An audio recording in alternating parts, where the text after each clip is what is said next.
Menteri ESDM Bahlil Lahadalia bilang tambang nikel yang berada di Pulau Gak dengan kawasan pariwisata Raja Ampat berjarak 30 hingga 40 km.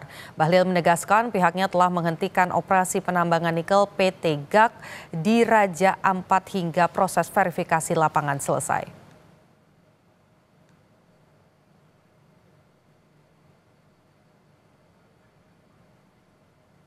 Nemo dengan PT Pulau Gak itu kurang lebih sekitar 30 km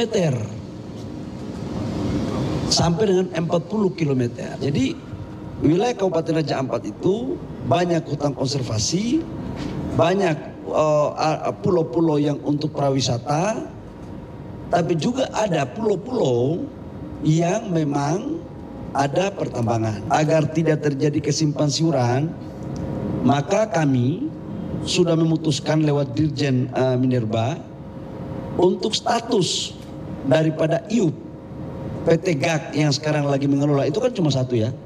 Itu kami untuk sementara kita hentikan operasinya sampai dengan verifikasi lapangan.